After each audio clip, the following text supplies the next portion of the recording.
কিন্তু এটা মাথায় রাখবেন, রামের প্রাণ প্রতিষ্ঠা 22শে জানুয়ারি। ভগবান নিজেই প্রতিষ্ঠিত হননি, তার আগেই নাকি প্রসাদ হয়ে গেছে। আপনাকে যে জিনিস দিচ্ছে ওটা আপনাকে মুরগি বানানোর চেষ্টা করছে। তাহলে মমতা ব্যানার্জিকে আমরা বলি, দিদি তুমি একটা কাজ করো,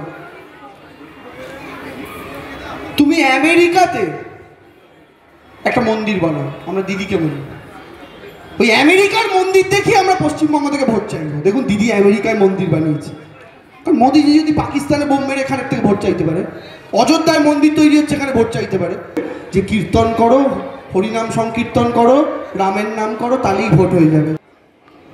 তাহলে মমতা ব্যানার্জিকে আমরা বলি, দিদি তুমি একটা কাজ করো,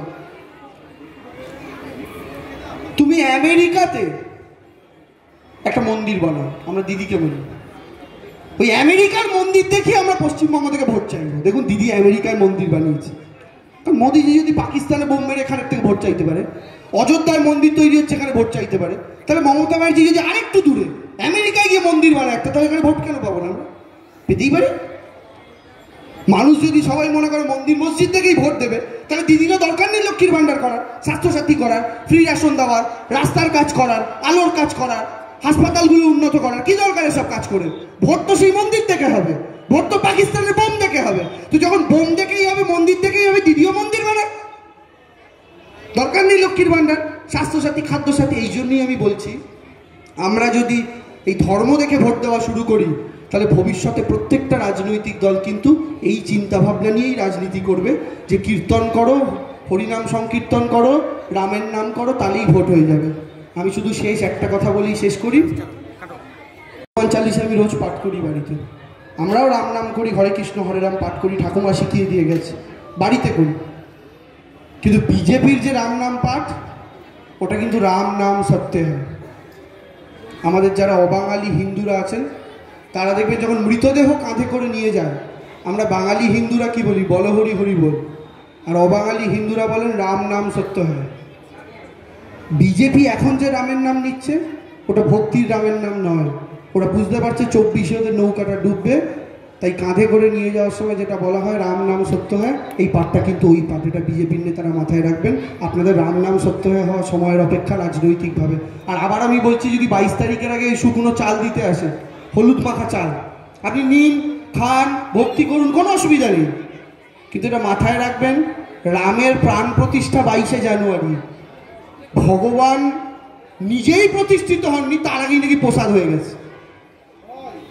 এটা কখনো হতে পারে না। আপনাকে যে জিনিস দিচ্ছে ওটা আপনাকে মুরগি বানানোর চেষ্টা করছে, এটা মাথায় রাখবেন প্রত্যেকে। দাদারা মায়েরা, আমি আরও আরেকবার প্রত্যেককে শুভেচ্ছা অভিনন্দন জানাই। রক্তদান শিবিরের সর্বাঙ্গীন সাফল্য কামনা করে আমি প্রত্যেককে সঞ্চালক সহ মঞ্চে যারা আছেন ধন্যবাদ জানিয়ে বক্তব্য শেষ করছি। জয় হিন্দ, জয় বাংলা, জয় জননেত্রী। Thank you. কিন্তু এটা মাথায় রাখবেন, রামের প্রাণ প্রতিষ্ঠা 22শে জানুয়ারি। ভগবান নিজেই প্রতিষ্ঠিত হননি, তার আগেই নাকি প্রসাদ হয়ে গেছে। আপনাকে যে জিনিস দিচ্ছে ওটা আপনাকে মুরগি বানানোর চেষ্টা করছে। তাহলে মমতা ব্যানার্জিকে আমরা বলি, দিদি তুমি একটা কাজ করো,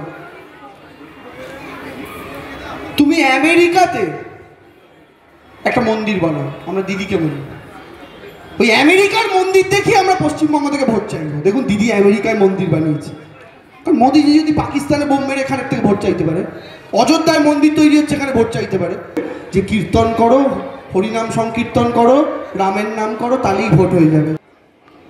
তাহলে মমতা ব্যানার্জিকে আমরা বলি, দিদি তুমি একটা কাজ করো, তুমি আমেরিকাতে একটা মন্দির বানাও। আমরা দিদিকে বলি, ওই আমেরিকার মন্দির দেখি আমরা পশ্চিমবঙ্গ থেকে ভোট চাইবো। দেখুন দিদি আমেরিকায় মন্দির বানিয়েছে, কারণ মোদিজি যদি পাকিস্তানে বোম মেরে এখানের থেকে ভোট চাইতে পারে, অযোধ্যায় মন্দির তৈরি হচ্ছে এখানে ভোট চাইতে পারে, তাহলে মমতা ব্যানার্জি যদি আরেকটু দূরে আমেরিকায় গিয়ে মন্দির বানায় একটা, তাহলে এখানে ভোট কেন পাবো না? আমরা পেতেই পারি। মানুষ যদি সবাই মনে করে মন্দির মসজিদ থেকেই ভোট দেবে, তাহলে দিদিরও দরকার নেই লক্ষ্মীর ভান্ডার করার, স্বাস্থ্যসাথী করার, ফ্রি রেশন দেওয়ার, রাস্তার কাজ করার, আলোর কাজ করার, হাসপাতালগুলো উন্নত করার। কি দরকার এসব কাজ করে? ভোট তো সেই মন্দির থেকে হবে, ভোট তো পাকিস্তানের বোম দেখে হবে। তো যখন বোম দেখেই হবে, মন্দির দেখেই হবে, দিদিও মন্দির বানায়। দরকার নেই লক্ষ্মীর ভান্ডার, স্বাস্থ্যসাথী, খাদ্যসাথী। এই জন্যই আমি বলছি, আমরা যদি এই ধর্ম দেখে ভোট দেওয়া শুরু করি, তাহলে ভবিষ্যতে প্রত্যেকটা রাজনৈতিক দল কিন্তু এই চিন্তাভাবনা নিয়েই রাজনীতি করবে, যে কীর্তন করো, হরিনাম সংকীর্তন করো, রামের নাম করো, তাহলেই ভোট হয়ে যাবে।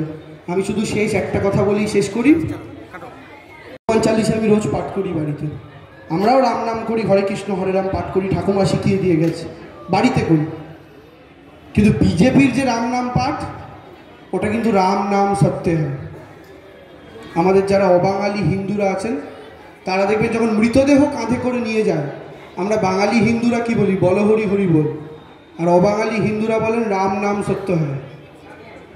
বিজেপি এখন যে রামের নাম নিচ্ছে ওটা ভক্তির রামের নাম নয়, ওরা বুঝতে পারছে 24 ওদের নৌকাটা ডুববে, তাই কাঁধে করে নিয়ে যাওয়ার সময় যেটা বলা হয় রাম নাম সত্য হয়, এই পাঠটা কিন্তু ওই পাঠ। এটা বিজেপির নেতারা মাথায় রাখবেন, আপনাদের রাম নাম সত্য হয়ে হওয়া সময়ের অপেক্ষা রাজনৈতিকভাবে। আর আবার আমি বলছি, যদি 22 তারিখের আগে শুকনো চাল দিতে আসে, হলুদ মাখা চাল, আপনি নিন, খান, ভক্তি করুন, কোনো অসুবিধা নেই, কিন্তু এটা মাথায় রাখবেন রামের প্রাণ প্রতিষ্ঠা 22শে জানুয়ারি, ভগবান নিজেই প্রতিষ্ঠিত হননি, তার আগেই নাকি প্রসাদ হয়ে গেছে। এটা কখনো হতে পারে না। আপনাকে যে জিনিস দিচ্ছে ওটা আপনাকে মুরগি বানানোর চেষ্টা করছে, এটা মাথায় রাখবেন প্রত্যেকে দাদারা মায়েরা। আমি আরও আরেকবার প্রত্যেককে শুভেচ্ছা অভিনন্দন জানাই। রক্তদান শিবিরের সর্বাঙ্গীন সাফল্য কামনা করে আমি প্রত্যেককে সঞ্চালক সহ মঞ্চে যারা আছেন ধন্যবাদ জানিয়ে বক্তব্য শেষ করছি। জয় হিন্দ, জয় বাংলা, জয় জননেত্রী। Thank you.